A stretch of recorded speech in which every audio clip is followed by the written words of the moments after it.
The Obama administration has just announced that the final easement of the Dakota Access Pipeline has been blocked, and that in the meantime, the Department of the Army will conduct an environmental impact statement, which will basically examine the environmental impact and explore alternative routes. Now, this is great news for those who care about the environment. I think that the people that are protesting at the Standing Rock reservation, my heart goes out to them. You know, I'm definitely with them, even though I'm not there. I think what they're doing is righteous, and yeah. So for those who don't know about the Dakota Access Pipeline, it's basically a pipeline that runs for about 1,200 miles from North Dakota to Illinois. Or actually, it would carry oil from North Dakota to Illinois. And one of the issues that has caused these people to protest is that this pipeline would have ran through this lake that is used as a freshwater drinking resource of a Native American reservation called the Standing Rock Sioux, which I probably mispronounced. And you know, this has united many Native American tribes. It has brought thousands of, if not tens of thousands of people out into North Dakota, and they are now protesting what's going on there. Because a lot of people don't understand that there are thousands upon thousands of pipeline leaks that cause grave environmental damage, and if this pipeline would have leaked, then the 10,000 people that live on that reservation would be SOL when it came to their drinking water. You know, we're already seeing what water environmental catastrophes can do. Look at Flint, Michigan. That is a city of 100,000 people that their water system, or excuse me, their water literally looks like piss. I mean, it's disgusting.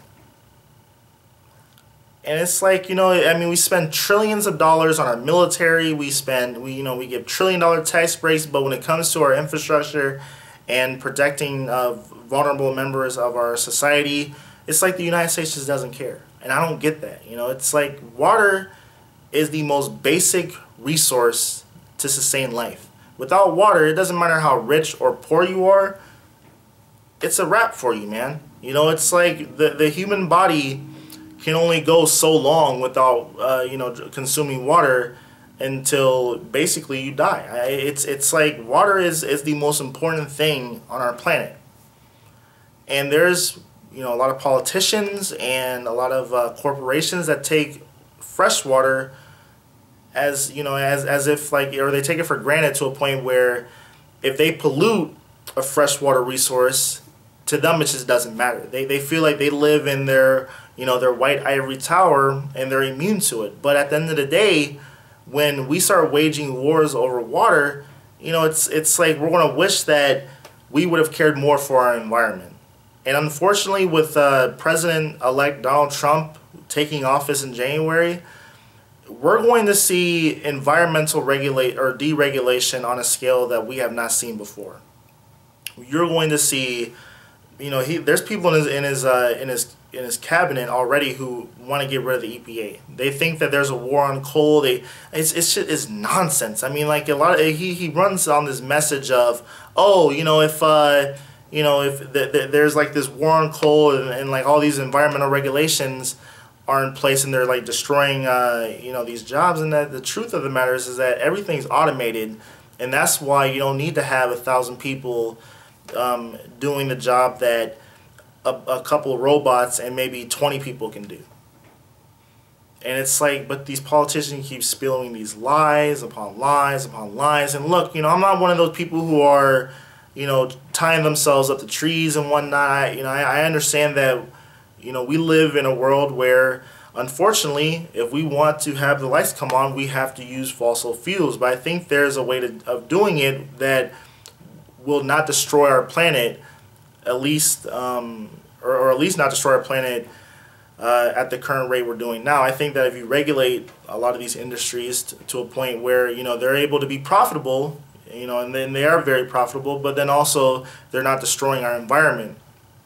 I personally believe that the solution to most of our, or actually the solution to our energy problems is by having fusion nuclear energy, which a lot of these environmentalists scoff at, but it is by far a very clean energy source. I said fusion and not fission. Also, I think that in terms of like small scale use, solar and wind, along with affordable storage batteries in every household, can also revolutionize the way we consume and produce energy. And this is coming from an engineering student who graduates in May. So that's all I gotta say on this matter. I think that, you know, we as a society need to put more emphasis on caring for the environment, and I'm glad that the Obama administration and President Obama on his way out the door is doing something progressive, because he hasn't really done much of anything progressive since he's taken office. So that's all I have to say. Thanks for watching. Subscribe to my channel, like this video, you know, tell all your friends by sharing this video, and yeah, and have a nice evening. Peace.